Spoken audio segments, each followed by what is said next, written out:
Nuevamente, buena tarde. Estamos acá en la conversación posterior a las dos ponencias o a las dos participaciones de tanto de David como de Alejandro desde el jardín. Trataremos de hilar, de entretejer una conversación que sea amena. Seguramente va a ser amena para nosotros, pero la idea es que desde este lugar tan agradable, como lo decían ahora nuestros dos ponentes, en este set tan bien acondicionado y en el que se proyecta pues parte del, digámoslo así, del nombre del foro, que es desde el jardín. No sé si vamos a hablar un poco de la peste o hablar un poco también de ese otro elemento que ha sido considerado en este foro anual STOA de filosofía, que ya cursa por su 15ª versión. Entonces, bueno, esperamos que disfruten y inicialmente yo quisiera preguntarle a David, porque las dos, digámoslo así, ponencias o las dos charlas estuvieron, digámoslo que diametralmente opuestas, pero que se tocan en muchos factores, y no solamente el de la existencia misma o el de estar compartiendo en ese momento todas estas dinámicas que la nueva normalidad, como se ha dado en llamar esta situación, nos han abocado. Yo quisiera preguntarte, David, ahorita estabas nombrando el asunto de los privilegios versus la discriminación frente a ese fenómeno que es también muy existencialista, pues del asunto de la manifestación del poder frente a lo que sucedió en Norteamérica con el muchacho, el afroamericano George Floyd, ¿cierto? Y ese eslogan de no puedo respirar, de I can't breathe, frente a esa discriminación que tú estabas nombrando a las minorías desde esa postura que nos estaba señalando, creada por esta pandemia. Bueno, con el tema este de las discriminaciones, pues venía tratando el tema de la interseccionalidad. El tema de la interseccionalidad no es más que hacer una lectura de cómo nos encontramos atrapados en un entramado social, y que eso no es gratuito y que eso no va a ser nunca inocente, pues. Hay una estructura del poder, bien lo dice, hay alguien que discrimina, hay alguien que recibe esta discriminación. Entonces sí, con todo este movimiento, y uno se pone a ver incluso en la actualidad, es un tema que aún sigue en furor, porque hace nada fueron las elecciones en Estados Unidos, hubieron ahorita en la mañana uno leyendo noticias que Trump no iba a reconocer pues la presidencia de Biden, y uno empieza a hacer todas estas lecturas. Creo que en el momento ya dijo que sí, pero uno empieza a hacer todas estas lecturas y uno ve que hay una cuestión política, hay una cuestión del poder allí, unas ganas de perpetuarse en el poder, pues unas posturas que quieren hallar a alguien a quien discriminar, porque para que haya alguien arriba debe haber alguien que sostenga la base, ¿cierto? Y allí está la discriminación. Entonces, sí, con el tema de la interseccionalidad es empezar a hablar de una eugenesia prácticamente, volver al tema de la eugenesia.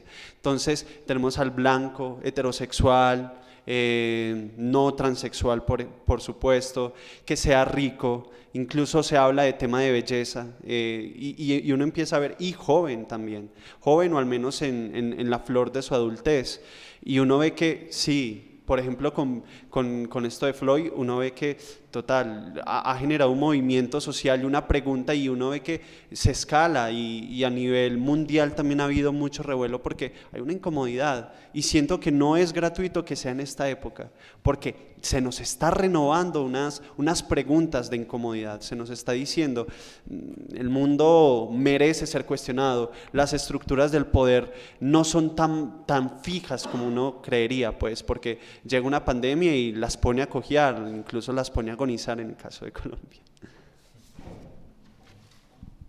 Y tratando de unir lo que nos nombra David con esa dicotomía entre el que asume un poder y aquel que recibe o que tiene que obedecer dentro de todas esas dinámicas que están ocurriendo en América, caída o tumbadas pues de monumentos, lo que sucede en Chile, lo que sucede en Bolivia, bueno, en fin, todas estas dimensiones de las manifestaciones también de lo público.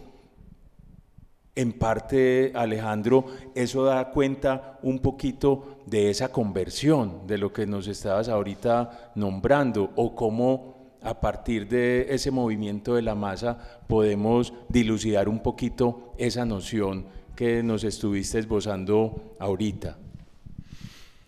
Sí, es que está difícil, pero yo creo que podemos pensarlo por acá. Y que estaba pensándolo mientras hablaba en la conferencia mía, estaba pensando en este asunto de la cesis. Y pues un asunto en el que hay como una cesis en esta conversión del poética, o pues en el ejercicio poético, como en ese asunto del control del cuerpo, de que uno mismo pues pueda dominarse, liberarse de las ideas bobas, digamos, ¿cierto? Pero ahora también han venido apareciendo como otras formas de ascesis que las menciona David, y creo que de una forma muy acertada en su charla, y que valdría la pena pensar que estas ascesis poéticas, digamos, o cuando la propuesta es como del reconocimiento de lo bello que hay en el mundo, y que creo que eso se me falta, no, eso lo dije, sí, eso sí lo dije. Cuando uno reconoce lo bello que hay en el mundo, pues uno asume la cosa como una obligación de cuidarlo. Uno dice, bueno, si esto es bello, lo cuido, ¿cierto? Y no hablo pues de los estándares de belleza, y entonces solamente vamos a cuidar a las personas bellas, blancas, no, claro que no. Hablo de que se puede reconocer la belleza que hay en cada cosa, y cuidarla. Y creo que ahí aparecen, por supuesto, también en el momento en el que el mundo se queda sin fundamento, cuando lo sagrado abandona el mundo, como dice Heidegger. Sí, justamente ante esa falta de fundamento, por supuesto, hay un montón de necesidad de volver a poner, o sea, de ponerle un fundamento distinto al mundo, de ponerlo en un estatuto diferente. Y yo creo que ese es el resultado de esa caída hacia el vacío en la que está hoy el mundo, en un montón de situaciones de diverso origen, de diversa naturaleza. Aparecen movimientos sociales también de diversa índole, diversa naturaleza. Yo creo que eso habla de muchas cosas, incluso no estando pues en contra o a favor de cómo la gente manifiesta su inconformidad. Eso habla sobre todo de que el fundamento que había sostenido al mundo, al menos en la política y en estas cosas, se ha perdido, y que hoy estamos en búsqueda de un nuevo fundamento. Y eso para algunos será aterrador, para mí por lo menos es emocionante, que la gente pues está buscando una nueva forma de fundar el mundo. Bueno, eso me parece. Sí, yo con eso también quisiera mencionar que hay unas intenciones ahorita por ubicarse a través de los símbolos, ¿cierto? Y las estatuas símbolos, entonces sin caer pues en un revisionismo histórico, sin culpar pues a quienes levantaron esas imágenes en su época y las hicieron estandarte de una política. Qué bien que la gente también se apropie de este lugar que les pertenece. también eso va del ritual. Recuerdo mucho La pérdida de los rituales, no recuerdo cuál es el autor, pero es un libro súper reciente, donde mencionaba que los rituales son las maneras en que nosotros nos ubicamos en el hogar, nos instalamos en el hogar. Y esos rituales requieren de símbolos.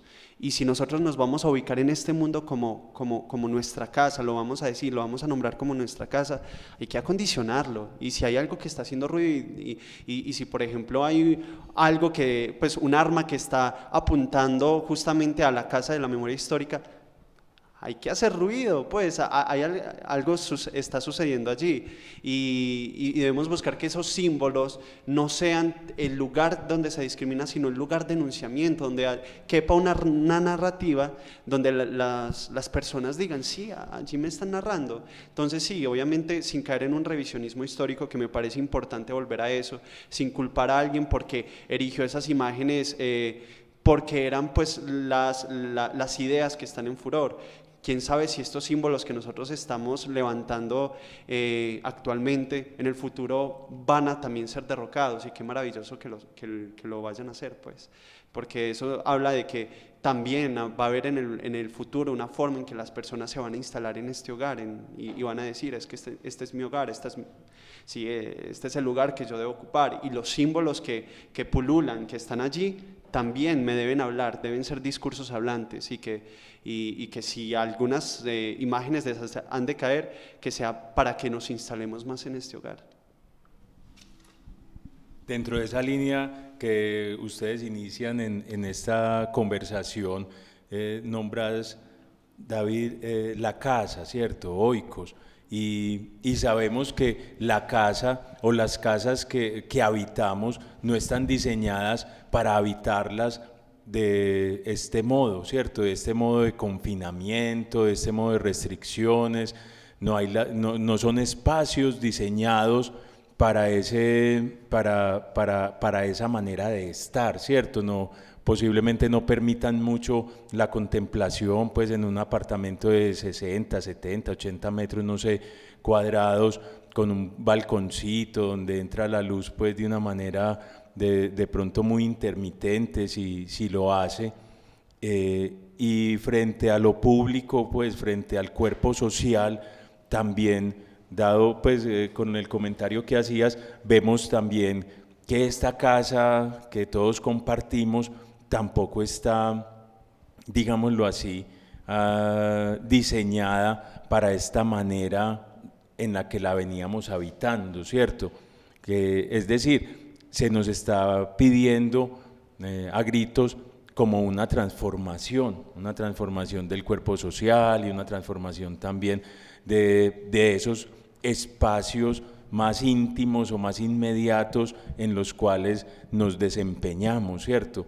Y posiblemente esa metáfora se pueda pasar a lo de las instituciones, la educación, la salud, muchas otras de esas instituciones que habían venido pues generando ciertas ideas de tranquilidad para unos, y para otros lo contrario, también están, digamos, desmoronándose.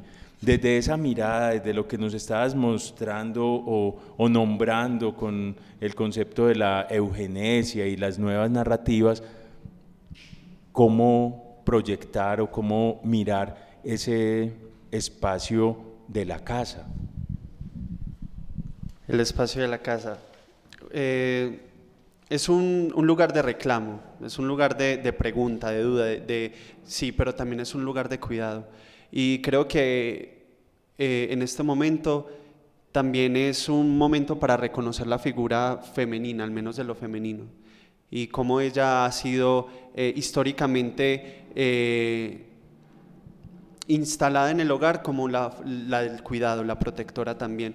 Y por ejemplo, mencionabas pues estos apartamentos minúsculos, casi que reclusorios, pero también estamos acá en el Carmen de Iboral, estamos en un lugar que es campestre, que también tiene sus casas grandes, donde está la matriarca prácticamente, y vemos que es una mujer que se encarga del cuidado. Y ahorita que habitamos más el hogar, ahorita que nos toca más estar allí adentro, listo, vemos esa figura que históricamente ha sido invisibilizada, pero que ahorita toma relevancia y que creo que es una deuda que también tenemos.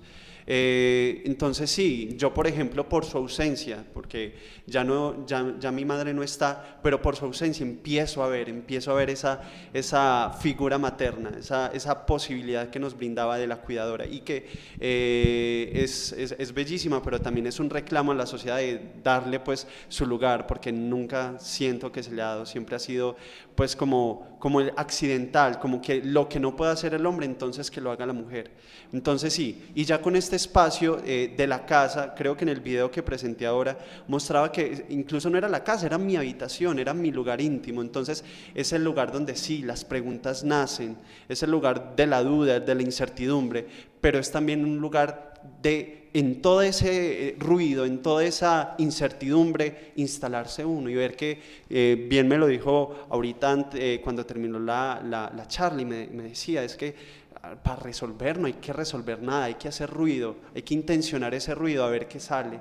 Y la intimidad ha hecho eso, la intimidad del hogar ha hecho eso, ha generado mucho ruido, pero un ruido que posibilita pensarse desde otros lugares. Y eso tal vez podemos hablar de esos apartamentos que sí los menciona y me da escalofrío, porque sí, suena muy reclusorio, pero también tenemos la mente y tenemos la posibilidad creativa de, listo, estoy recluido acá, ¿qué puedo hacer? ¿Qué puedo hacer en este detenimiento, en este espacio cerrado? Porque en esas narrativas o desde las obras que nombrabas dentro del existencialismo, eso también permite, y ahí ligamos un poco con los comentarios que nos expresaba y nos manifestaba ahora Alejandro, la capacidad pues de la concentración, de meditar, de ceñirse en parte pues como a la mirada del mundo interior pues para no abordar o para poderse, digamos, guarecer un poco de la angustia, ¿cierto? De ese vértigo, de esa incertidumbre, que eso es lo que se nos comenzó a nombrar en medio pues de esta experiencia o de esta aventura planetaria. Y vos decías ahora algo muy bonito, pues entronizando también o visibilizando el papel fundamental de la matrona o de la matriarca, como dijiste, y que en el interior de la habitación nacen las ideas o las posibilidades creativas, ¿cierto? Paren, y es la mujer la que tiene como esa capacidad. Sería por eso que Emily Dickinson también formulaba toda esa dimensión de la contemplación y esa posibilidad del estar en los espacios desde ese lugar de la feminidad, Alejo. Sí, yo iba a decir algo ahí como con Emily Dickinson y también desde la reclusión, porque Emily se recluyó también en su casa pues mucho tiempo, ella salía muy poco de la casa. Y pues uno piensa, y justamente esto aparece pues todas estas reflexiones de Emily Dickinson que estaban desde antes que surgiera esta pandemia, pero luego recluido en la casa, entonces uno comienza a pensar en estas cosas. Y por ejemplo la idea del jardín, ¿sí? Cultivar de pronto un jardín adentro de la casa y tener las plantas, y bueno, creo que eso también habla de cosas. Cuando yo hacía la propuesta de la ponencia para esto, yo hablaba de que a través de la propuesta estética de Dickinson uno podía encontrarse pues una ética del cuidado del mundo. Y pues no hay que olvidar que ethos es la cueva donde habitan los animales, ¿cierto? Y ethos es la casa también, pues se llama ética, pues ethos viene de habitar en un lugar, de comportarse de determinadas maneras. Y entonces habitar aparece como, y ahí está, habitar, habitación, comportarse, cultivar, y creo que la idea de la casa entonces se vuelve como todo un asunto que creo que conecta también ambas charlas, en un sentido en el que en la charla de David, la casa, pues el espacio de reclusión que aparece con esta cosa pues de la pandemia y que para todos se nos vuelve angustiante, como claustrofóbico, ¿cierto? De un lado, y de otro lado la posibilidad también de habitar la casa. Y la casa, entonces también pensar en la posibilidad, yo no sé si estoy respondiendo, pero al menos son cosas que van ocurriéndoseme, la posibilidad de habitar la casa. Cuando uno dice habitar la casa, entonces también pensar en habitar pues la casa que es el mundo, ¿cierto? Y habitarla, y que creo que lo que David estaba diciendo hace un rato me pareció lindo y que no lo había pensado. Sí, cuando uno está habitando una casa, uno también hace adecuaciones y hace cambios, entonces uno dice, este cuadro aquí no me gusta, lo voy a mover para allá o lo voy a echar a la basura, ¿cierto? También creo que esas son reflexiones que pueden aparecer a partir de poner a conversar ideas diversas. Y que cuando habíamos empezado hablando de esto, que vos habías dicho, parecen charlas como opuestas diametralmente, porque pues de un lado yo no sé si la mía como en esa idea de una cosa ahí como de una superficialidad ahí luminosa, amable, bella, de contemplación y no sé qué, y la de David que iba a esa raíz profunda de la angustia, del conflicto con el encierro, con la eugenesia, con la dominación, ¿cierto?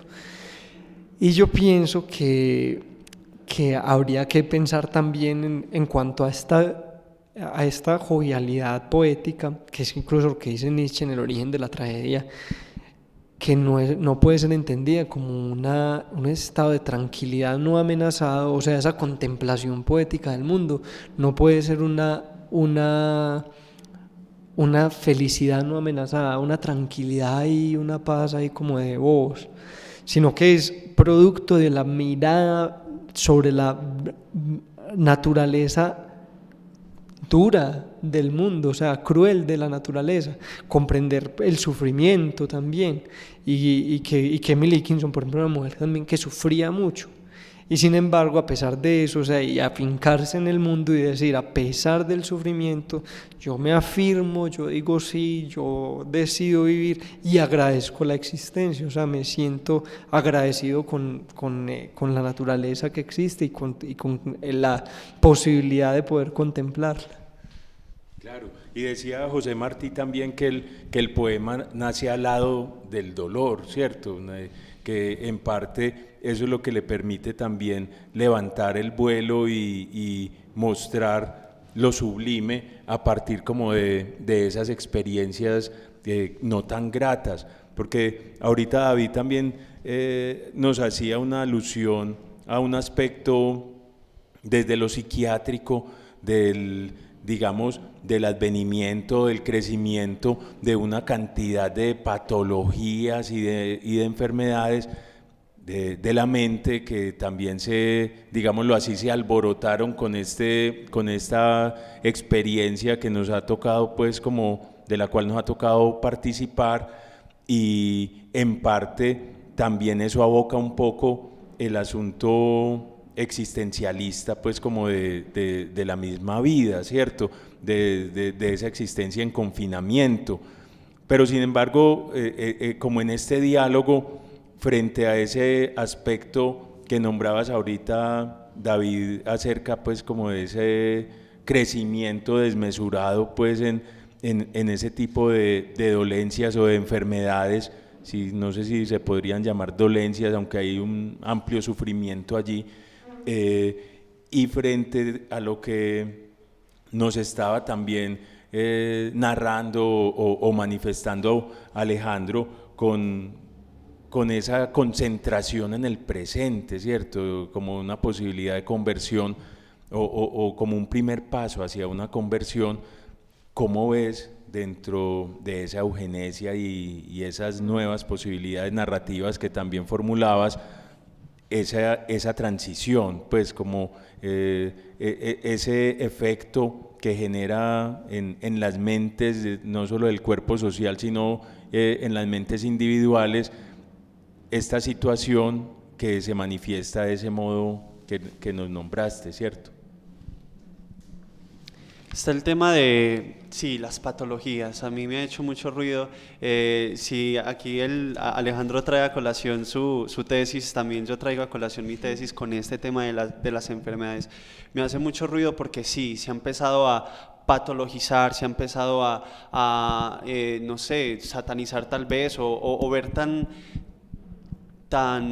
peligroso unas formas que se asumen frente al mundo, pero es porque no son responsivas al sistema productivo. Y quiero partir de allí porque, como terminaba la charla, se nos está arrebatando la posibilidad de la sensibilidad. Y se nos está arrebatando la posibilidad de ser frágiles, de podernos equivocar y también de no tener seguridades, no tener certezas, pero al menos sí tener la posibilidad de devenirnos sujetos diferentes, ahí uniéndolo al tema de la conversión, de devenirnos en sujetos que pueden hacer de todo ese ruido, de todo ese enredo, tal vez, sí, una potencialidad estética sensible, volver a eso, y eso va en contravía contra el discurso científico cartesiano, porque a nosotros se nos ha hablado de mucho de eso, de las afirmaciones y partir de las afirmaciones y todo eso. La incertidumbre es una potencialidad, pero para la estética o para lo sensible, y es una potencialidad para el reconocimiento, para la lectura. Entonces sí, con este tema de las patologías es un tema muy amplio y muy complejo para mí abordar pues como de manera descomprometida, pero sí me gustaría hacer énfasis en eso, que ¿por qué estamos patologizando? Y es una pregunta para, no sé, lo contemporáneo, para nosotros. ¿Por qué estamos patologizando de esas maneras? ¿Por qué estamos abordando desde la enfermedad algo que podría ser una potencia artística, sensible? Lo mencionaban en la charla, la homosexualidad años atrás era una vaina de la enfermedad, una vaina de los sujetos incluso negados, y por eso aún en estos días los homosexuales están atrapados en la clandestinidad, muchos están atrapados en la clandestinidad, y eso se debe a la patologización que vivieron, y por eso hay muchas cuestiones de la sexualidad de los homosexuales que se pueden ver reprochables, o al menos se pueden pensar de nuevo. A eso vamos también con la cuestión de estas patologías de pronto la persona con distimia, depresión, bueno, ¿en qué lugar las estamos ubicando? ¿Desde dónde las estamos nombrando? ¿Y qué potencialidad les está dando a ellos? Les estamos dando también un lado de lo clandestino, de la negación, desde que niéguese desde allí. Usted no puede ser una persona triste, no procese ese sentimiento, niéguese. Y eso es represión, eso podría pues como aportar. Yo tenía ahí como una idea y era pensando un poco como que ahorita parece como si hubiera una imposibilidad de sentir, o sea, como una prohibición para sentir dolor y para estar enfermos y para sufrir. Y a veces pues, se piensa un poco como en esa cosa de eliminar el dolor y el sufrimiento y toda la cosa. Y a veces hablan, pues cuando uno habla de Epicuro y entonces le dicen, no, el hedonismo, y entonces la idea de que justamente la eliminación del dolor y no sé qué. Y al contrario, cuando uno piensa, por ejemplo, en el epicureísmo, que yo siento que influye mucho pues también el trabajo que les presenté hoy, justamente es al contrario, es la aceptación tranquila y sin preocupaciones frente al dolor, frente a la enfermedad, frente a la muerte, o sea, porque Epicuro empieza diciendo no hay bien ni mal, hay bien moral, hay mal moral, el dolor realmente pues si uno no lo puede controlar, entonces no es una cosa que a uno le corresponda ni debe uno encargarse de ellas. Y si en el momento o sea, no hay que, porque por ejemplo los estoicos decían que había que anticiparse al dolor, anticiparse al mal para poderlo soportar cuando éste llegara, y que me parece también una idea muy poderosa, o sea, prepararse para el dolor, decir, listo, el dolor va a venir y entonces yo voy a estar preparado y voy a aceptarlo. Y en el lado del epicureísmo, no una negación del dolor, sino simplemente decir, bueno, cuando el dolor llegue, yo voy a aceptarlo como una cosa sobre la que no puedo hacer nada, respecto de la que no puedo dominar, una fuerza que no puedo dominar. y que por tanto pues no me corresponde a mí hacerme cargo de ella. Y recuerdo mucho pues la muerte de Epicuro. Epicuro sufriendo unas terribles diarreas porque tenía unos cálculos renales que lo estaban matando de unos dolores terribles, y estaba ya muriendo, y pues Epicuro permanecía mucho tiempo en el suelo de su casa, en el piso, y pues rodeado también un poco de la materia fecal y oliendo mal y ya a punto de morir. Y cuando iba un amigo suyo a visitarlo, le dice: he sufrido terribles dolores estos días, pero de repente comienzo a recordar esas tardes felices en las que nosotros nos íbamos al campo y debatíamos, y todos los dolores se me olvidan porque simplemente recuerdo los momentos más alegres de mi vida. Y yo creo que habría que recuperar un poco esas dos ideas, tanto la de los estoicos como de no tener miedo de la enfermedad y del dolor, y estar preparado y aceptarlos estoicamente, pues con tranquilidad, y la idea del epicureísmo de simplemente pues, no hacerle tanto caso, Y yo creo que ahora nos hemos vuelto una cosa en que cada incomodidad es un problema, es un asunto gigante que hay que negar, que hay que evitar, y yo creo que esas son ideas pues que niegan la posibilidad también de sentir dolor, de estar enfermo o de vivir de maneras diferentes, como lo está diciendo David. Y pienso pues que ahí también hay que poner el dedo del pensamiento crítico y señalar esos asuntos, porque todos somos susceptibles de pensar de esas maneras, y evitar pensar de esas maneras y pensar, creo que de manera como más abierta frente a esos fenómenos. Como esa reflexión pues que ahora nombrabas también en el asunto de la concentración y del presente, como esa postura budista, y hay una frase pues de uno de estos, digámoslo así, religiosos budistas, que dicen que el dolor es inevitable, pero el sufrimiento sí es opcional, ¿cierto? Entonces ahí comienzan pues como a generar un poquito como esas distinciones.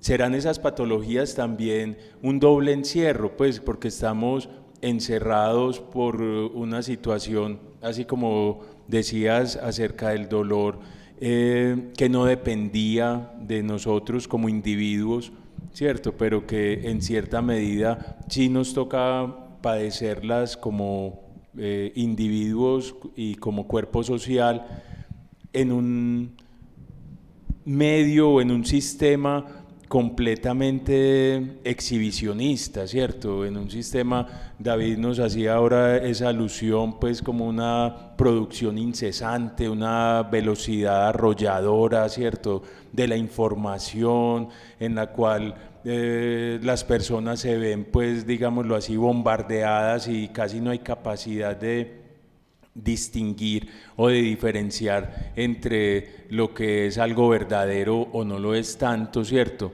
Y bueno, aprovecho en este momento también para decirle cómo se llaman los virtual videntes, o los que están al otro lado, ¿cierto? En la plataforma, para que si se animan nos hagan también preguntas, o pues hagan preguntas a David y a Alejandro, porque pues dentro de toda esta virtualidad esto está pasando aquí y ahora, ¿cierto? Entonces en ese sentido los invitamos pues a que si se animan también nos pasen en la plataforma acá del instituto sus inquietudes frente a esta conversa pues que estamos desarrollando en torno a las dos charlas o a las dos ponencias que tanto David como Alejandro nos compartieron hace un rato.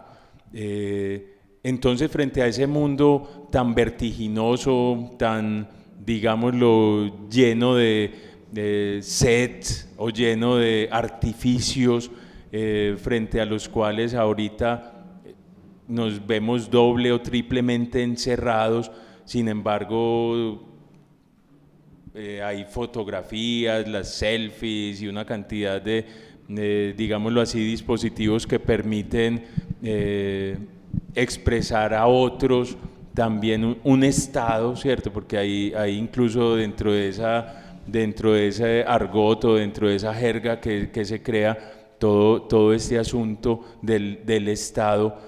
Entonces, ¿cómo ven ustedes esa dinámica de ese doble encierro en un mundo tan vertiginoso? Si nos permite parar un poco, el carpe diem, aprovechar el día, o el concentrarnos sobre un aspecto del presente para abordar o para tender hacia una posible conversión que nos permita albergar, incorporar la gratitud, o estamos vaciados completamente en esta dinámica del exhibicionismo narcisista que nos está proponiendo todo este asunto mediático? No sé. Yo no sé, o sea, a mí me parece, a mí me gustan mucho las redes sociales también, entonces sería como un poco, pues sería falso si me tirara aquí como lanza en ristre contra. Yo creo que ese es un escenario que también puede ser interesante para la meditación, para la contemplación, ¿cierto? O sea, son herramientas y depende también de cómo uno las use o se relacione con ellas. Pues yo pensaba, por ejemplo, cuando empezó la cuarentena, un grupo de botánicos en Estados Unidos comenzó como un hashtag en Twitter y en otras redes sociales, en Instagram y en Facebook, que se llamaba como herbario de cuarentena, como Quarantine Herbarium o algo así. Y ese herbario de cuarentena, básicamente la propuesta que les hacía era, pues, a todos los botánicos que no tenían forma de ir a sus colecciones botánicas a trabajar porque estaban encerrados en las casas, les hizo la propuesta como de salga ahí al frente de la casa y coja la matica que está en el andén y móntela, pues haga el montaje, le toma la foto y la pone, ¿cierto? Y entonces lo que pasó fue que la gente empezó a reflexionar un montón en torno como a las pequeñas criaturas botánicas que se le aparecían ahí dentro de la casa. Entonces alguien de pronto lo que hacía era que se encontraba una cosita que estaba creciendo en una grieta del muro del patio y la sacaba con cuidado y la montaba en una cartulina y hacía la clasificación, lo organizaba pues como material de colección botánica, a pesar de que la utilidad científica de ese objeto, de ese artefacto que se elaboró ahí, no era muy importante pues para la ciencia, y sin embargo resultó pues ser como un espacio para la contemplación. Entonces yo creo que las redes son peligrosas, claro, porque nos ponen ahí en una cosa en la que a veces no nos dan tiempo para meditar, nos absorben demasiado, nos quitan mucho tiempo. Ayer nos estábamos quejando, ¿no? Está con Alejandro, con Ricardo, de que salí de acá y entonces me llamaron y me dijeron, acordate que una reunión a las 7 y enseguida otra a las 8:30, y entonces la gente también empieza a abusar del asunto de que las redes están 100% ahí 24/7 y lo ahogan a uno, pero de repente también la red se puede volver un escenario pues para la contemplación, y yo creo que esa es la posibilidad hacia la que uno debe dirigir la mirada en esos espacios virtuales. Y pues por ejemplo que hoy nos estamos comunicando con la gente es vía Facebook, ¿cierto? Y que muy maravilloso que a pesar de que estemos en toda esta cosa de la pandemia, tengamos la posibilidad de nutrir el debate, el pensamiento crítico, la reflexión a través de esos medios justamente.